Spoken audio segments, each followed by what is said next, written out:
Hey, squirrels, let's all pray I can stay awake for the last part. I'm so sorry. That was horrible last night. Okay, we're going back to whatever chapter that was on. It's on the title. In the meanwhile, of the Old Curiosity Shop by Charles Dickens.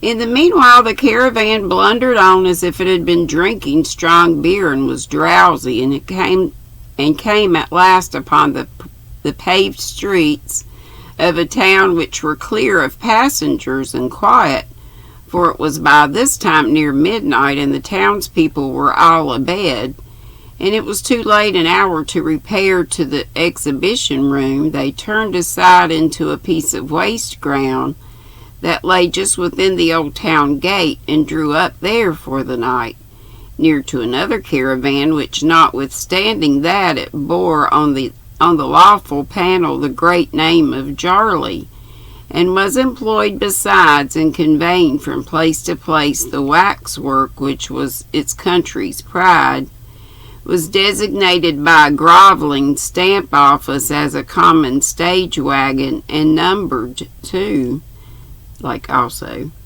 7,000 odd hundred, as though its precious freight were mere flour or coals. This ill-used machine being empty, for it had been deposited its burden at the place of exhibition, and lingered here until its services were again required, was assigned to the old man as his sleeping place for the night, and within its wooden walls Nell made him up the best bed she could from the materials at hand. For herself, she was to sleep in Mrs. Jarley's own traveling carriage, as a signal mark of that lady's favor and confidence. She had taken leave of her grandfather and was returning to the other wagon, when she was tempted by the coolness of the night to linger for a little while in the air. The moon was shining down upon the old gateway of the town, leaving the low archway very black and dark, and with a mingled sensation of curiosity and fear she slowly approached the gate, and stood still to look up at it, wondering to see how dark and grim and old and cold it looked.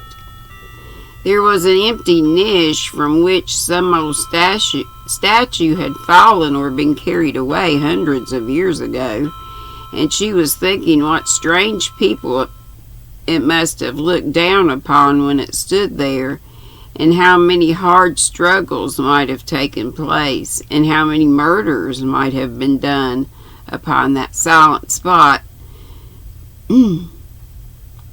when there suddenly emerged from the black shade of the arch a man. The instant he appeared, she recognized him. Who could have failed to recognize in that instant the ugly, misshapen Quilp? Oh no! The street beyond was so narrow, and the shadow of the houses on one side of the way so deep, that it seemed to have risen out of the earth. But there he was. The child withdrew into a dark corner, and saw him pass close to her. He had a stick in his hand, and when he got clear of the shadow of the gateway, he leaned upon it, looked back directly, as it seemed, towards where she stood, and beckoned. To her? Oh no, thank God, not to her, for as she stood in an extremity of fear, hesitating whether to scream for help or come from her hiding place and fly before he should draw nearer, there issued slowly forth from the arch another figure, that of a boy, who carried on his back a trunk. "Faster, sirrah!" cried Quilp, looking up at the old gateway and showing in the moonlight like some monstrous image that had come down from its niche, and casting a backward glance at its old house. "Faster!" "It's a dreadful heavy load, sir," the boy pleaded. "I'm coming on very fast, considering." "You have come fast, considering," Quilp retorted Quilp. "You creep, you dog, you crawl, you measure distance like a worm. There are the chimes now, 12:30. He stopped to answer.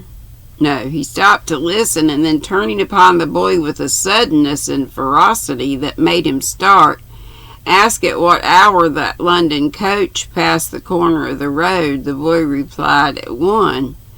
"Come on then," said Quilp, "or I shall be too late. Faster, do you hear me? Faster." The boy made all the speed he could, and Quilp led onward, constantly turning back to threaten him and urge him to greater haste. Nell did not dare to move until they were out of sight and hearing, then hurried to where she had left her grandfather, feeling as if the very passing of the dwarf so near him must have filled him with alarm and terror. But he was sleeping soundly, and she softly withdrew. As she was making her way through to her own bed, she determined to say nothing of this adventure, as upon whatever errand the dwarf had come, and she feared it must have been in search of them.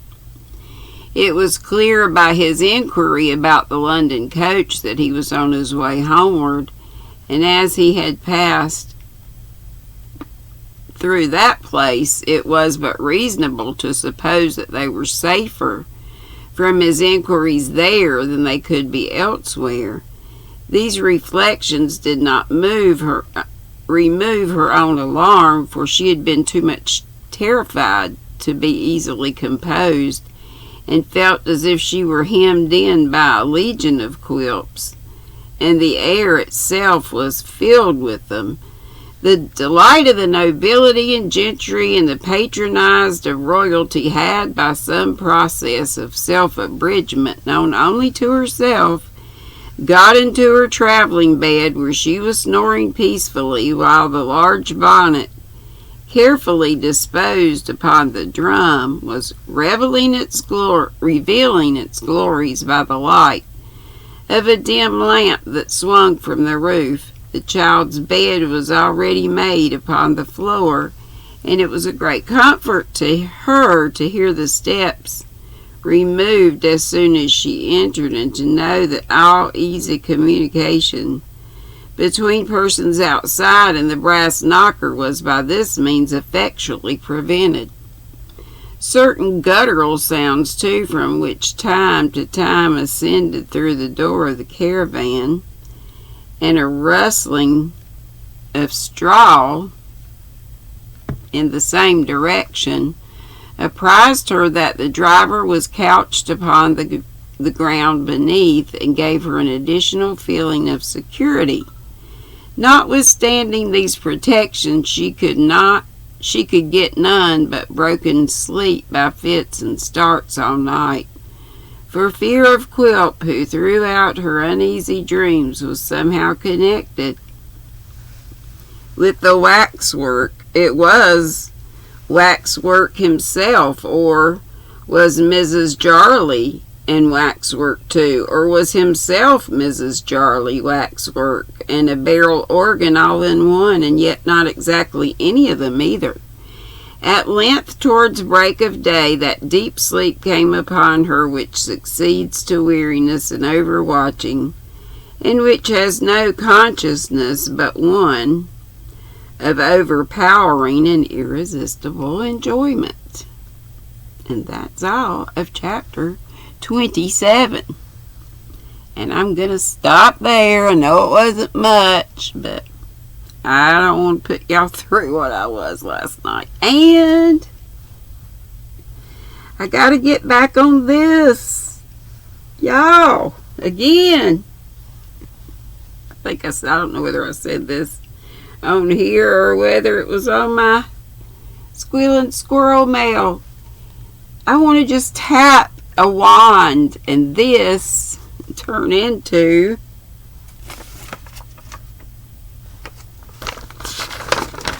this. I don't have a whole lot more to go. Let's see, I'm on round 18, but it goes through 41. But I finished this row, which looks like this. And then row 19 is where you make the armholes. So, you know, it's the best. And then you do round 20. Round 21 through 30 is the same thing. Round 31 is different. Then round 32 through 41 is all the same.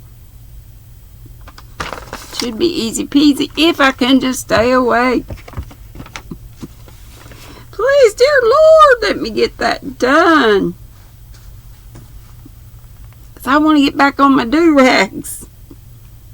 And I want to wear this lovely thing. And please, Lord, let me have enough yarn. And I've got another one. But where?